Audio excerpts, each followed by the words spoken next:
जय श्री कृष्ण। नमस्कार मित्रों, कैसे हो आप लोग? अच्छे हो? उम्मीद करता हूँ और ईश्वर से प्रार्थना करता हूँ कि आप लोग अच्छे रहो, सदैव अच्छे रहो, स्वस्थ रहो, खुश रहो। मित्रों, प्रेम संबंध में धोखा बहुत बुरा लगता है जब हमें कोई धोखा देता है, विशेषकर वो जिससे हम सबसे अधिक प्रेम करते हैं, चाहे वो हमारे मित्र हो, चाहे कोई बॉयफ्रेंड हो या कोई गर्लफ्रेंड हो, जो भी हो।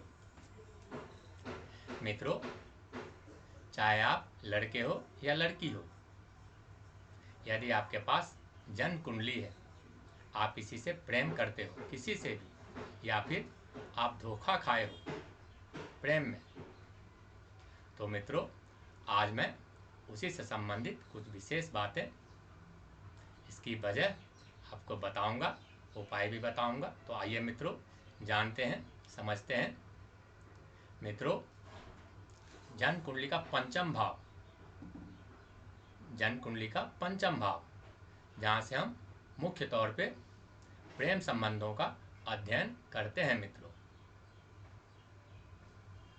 मित्रों, यदि ये भाव पीड़ित हो, विशेष पीड़ित हो, विशेष पीड़ित हो, इस पर पाप कर्तरी योग लग रही हो, पाप कर्तरी योग, इधर भी पापग्रह, इधर भी पापग्रह, पापग्रह, शनि राहु केतु पापग्रह है, या फिर क्रूर ग्रह, एक तरफ क्रूर ग्रह या एक तरफ क्रूर ग्रह, क्रूर ग्रह सूर्य और मंगल हैं,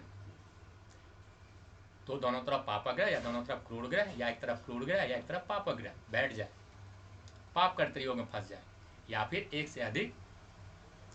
से अधिक पापग्रह की दृष्टि पंचम भाव में, इस भाव में हो जाए, तो ऐसी अवस्था में मित्रों हमें प्रेम संबंध में धोखा मिलने की संभावना अधिक से अधिक होती है। इसके अलावा मित्रों, यदि पंचम भाव के अधिपति जो भी राशि इस भाव में बन रही हो, चाहे आपकी किसी भी लग्न की कुंडली हो मित्रों, किसी भी लग्न की कुंडली, यहाँ पर इस पंचम भाव में आपकी जो भी राशि बन रही हो, 1 से लेकर 12 तक कोई भी राशि यहाँ पर लिखी हो सकती है। यदि इसके स्वामी छठे भाव, जिसको मुख्य तौर पर रोग भाव से जानते हैं, यह एक मारक भाव है, छठा भाव, 8वां भाव आयु और मृत्यु का भाव, मृत्यु भाव से इसको विशेषकर जानते हैं, सबसे बड़ा मारक भाव होता है ये, और जन्म कुंडली का द्वादश भाव, 12वां भाव, जिसको हम व्यय भाव से जानते हैं मित्रों, इस भाव व्यय भाव, इसमें बैठ जाए, तो ऐसी स्थिति में भी हमारे प्रेम संबंध में, चाहे हम लड़के हो या लड़की हो, स्त्री हो या पुरुष हो, प्रेम संबंध में हमें धोखा मिलने का संभावना अधिक से अधिक बढ़ जाती है मित्रों। यदि इसके स्वामी छठे भाव, 8वें भाव या 12वें भाव में बैठ जाए, यदि इस पर किसी पापग्रह की दृष्टि हो जाए, यदि छठे 8वें 12वें में बैठे हो और उन पर किसी पापग्रह की दृष्टि हो जाए, तो ऐसी संभावना अधिक हो जाती है, धोखा मिलने की संभावना अधिक से अधिक हो जाती है मित्रों। यदि हमारा लग्न और लग्नेश पहला भाव मजबूत स्थिति में हो, तो इसकी संभावना कम से कम हो जाती है, हम समय पर संभाल लेते हैं, समझ जाते हैं इस बात को और दूर हो जाते हैं उससे, क्योंकि हमारी बुद्धि सही दिशा में काम करती है, भ्रमित नहीं होती।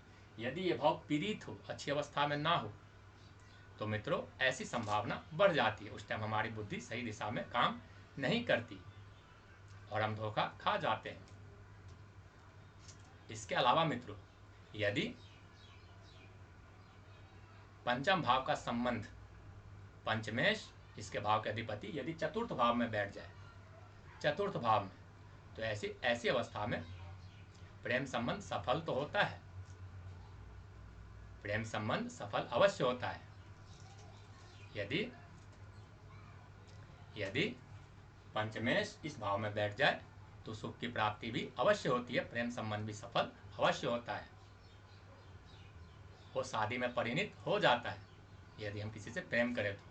यदि पंचमेश चतुर्थ भाव में बैठ जाए, लेकिन लेकिन ऐसी अवस्था में भी धोखा मिलने की संभावना अधिक से अधिक होती है, क्योंकि ये भाव, इस भाव से हम धोखाधड़ी भी देखते हैं, विशेषकर यदि इस भाव के अधिपति कमजोर स्थिति में हो या फिर ये भाव अच्छी अवस्था में ना हो और इस भाव के अधिपति छठे, आठवें, 12वें में बैठे हो या किसी भी तरह से पीड़ित हो, तो इसकी संभावना अधिक से अधिक हो जाती है मित्रों। नए प्रेम संबंध के दौरान तो शादी के बाद धोखा मिलने की संभावना बनी रहती है मित्रों। यदि पंचमेश इस भाव के अधिपति यदि तीसरे भाव में, इस भाव में बैठ जाए, पराक्रम भाव में, तो ऐसी अवस्था में संघर्ष की स्थिति बनती है।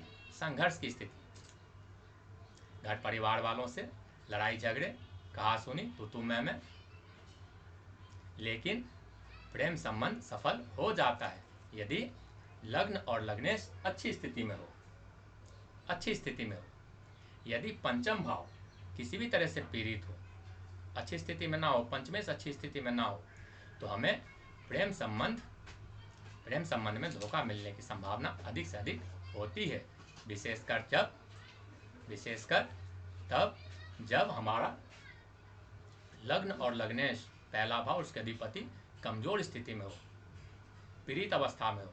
यदि विशेष पीड़ित हो तो धोखा मिलने की संभावना 100% हो जाती है मित्रों।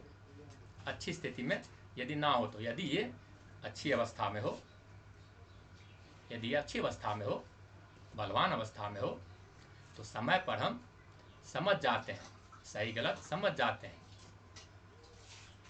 सामने वाले की मन की बात समझ जाते हैं और धोखा खाने से बच जाते हैं मित्रों। इसके अलावा मित्रों, आप जन्म कुंडली में, आप अपने जन्म कुंडली में शुक्रदेव की स्थिति भी देख लें। शुक्रदेव की स्थिति, यदि शुक्रदेव विशेष पीड़ित हो रहे हो, विशेष पीड़ित, तो ऐसी अवस्था में क्या होता है, प्रेम संबंध में या शादी के बाद धोखा मिलने की संभावना अधिक से अधिक होती है, या फिर शादी के बाद तू मैं और कलह कलेश की स्थिति बनी रहती है। तो शुक्रदेव की स्थिति भी आप अच्छे से देख लें, क्योंकि हमारे प्रेम संबंधों के और वैवाहिक जीवन चलाने के कारक ग्रह हैं। हमारे दाम्पत्य जीवन और प्रेम संबंध के वो मुख्य कारक ग्रह होते हैं मित्रों, तो उनकी स्थिति आप अच्छे से देख लें मित्रों।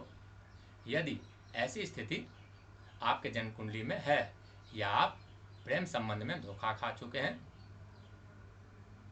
बहुत ज्यादा मित्रों, तो इसका उपाय कैसे करें, इसका निवारण कैसे करें। यदि ऐसी स्थिति आपकी जन्म कुंडली में बन रही है, या तो पंचम भाव या पंचमेश कमजोर है, अच्छी अवस्था में नहीं है, शुक्रदेव अच्छी अवस्था में नहीं है, लग्न और लग्नेश अच्छी अवस्था में नहीं है, तो मित्रों आप देखें किस वजह से पंचम भाव या पंचमेश पीड़ित है। आप उस ग्रह को मजबूत करें, बलवान करें, अच्छी अवस्था में करें। यदि लग्न और लग्नेश कमजोर है तो उसकी आप अच्छी अवस्था में करें, प्रसन्न करें उनको बीज मंत्रों से, वैदिक मंत्रों से। बीज मंत्र बड़े आसान है, इसके लिए मैंने कार्यक्रम भी बना रखा है, आप उसका जाप करके, उसमें विधि विधान बताया गया कैसे करना है, तो उसका जाप करके आप उसको मजबूत कर सकते हैं, अच्छी अवस्था में ला सकते हैं उसको, और ऐसी संभावनाओं को कम कर सकते हैं या इससे निजात पा सकते हैं, इसका निवारण कर सकते हैं। इसके अलावा मित्रों, यदि आप किसी से प्रेम करते हैं, किसी से भी यदि आप प्रेम करते हैं और आप अपने प्रेम संबंध को सफल करना चाहते हैं, तो मित्रों आप भगवान कृष्ण की लगातार आराधना करें, उनकी वंदना करें। गोपाल सहस्त्र नाम स्तोत्रम इसका पाठ करें, या फिर लगातार जय श्री कृष्ण या राधे कृष्ण, बहुत आसान मंत्र है, बहुत आसान वंदना है। भगवान कृष्ण की भक्ति किसी भी तरह से आप करते रहें मित्र, लगातार करते रहें। इसके अलावा मित्रों आप मंदिर जाएं, यदि हो सके, मंदिर तो भी बंद है, तो मंदिर जाएं, प्रतिदिन जाएं, कोशिश करें प्रतिदिन जाने की। यदि आप इतने से उपाय करते हैं मित्रों, तो आपके प्रेम संबंध आप अवश्य सफल होते हैं, अवश्य। यह निश्चित है मित्रों। आप मात्र इतने से करने से अपने प्रेम संबंध को सफल कर सकते हैं मित्रों। उपाय और भी बहुत हैं, बहुत कुछ उपाय हैं। यदि आप विशेष तौर पर इसका उपाय जानना चाहते हैं, इससे अधिक जानना चाहते हैं, कमेंट बॉक्स में लिखें, व्हाट्सएप में लिखें। जो उपाय मैंने बताए हैं ये बहुत आसान है। यदि इससे आपको निजात नहीं मिलता है तो निश्चित है इससे आपको निजात मिल जाएगा, आपका प्रेम संबंध सफल हो जाएगा। फिर भी यदि आप कुछ विशेष लिखना चाहते हैं, जानना चाहते हैं, उपाय जानना चाहते हैं, तो मित्रों आप व्हाट्सएप या कमेंट बॉक्स में लिखें। अपने इसके अलावा यदि आपके पास कोई निजी प्रश्न हो, अपने से संबंधित, अपने सगे संबंधियों से संबंधित जानना चाहते हो आप, तो मित्रों आप उसको भी व्हाट्सएप या फिर कमेंट बॉक्स में लिख सकते हैं मित्रों। यदि आप अपनी कोई बात गुप्त रखना चाहते हैं तो व्हाट्सएप में लिखें, आपकी बात गुप्त रहेगी। तो मित्रों यदि यह वीडियो आपको अच्छा लगा हो, पसंद आया हो, तो उसको लाइक करें, सब्सक्राइब करें। विशेषकर वो दर्शक जिन्होंने अभी तक लाइक या सब्सक्राइब नहीं किया। मित्रों तो आज के कार्यक्रम को, अपनी वाणी को यहीं विराम देते हैं। मिलते हैं अगले वीडियो में अगले विषय के साथ। तब तक के लिए धन्यवाद, नमस्कार, जय श्री कृष्ण। ईश्वर आपको और आपके परिवार को खुश रखे, सुरक्षित रखे, आपकी सभी मनोकामनाएं पूर्ण करे, आपके प्रेम संबंध सफल हो। भगवान कृष्ण की कृपा आप सब पर सदैव बनी रहे। तो मित्रों आज के लिए बस इतना ही। जय श्री कृष्ण मित्रों।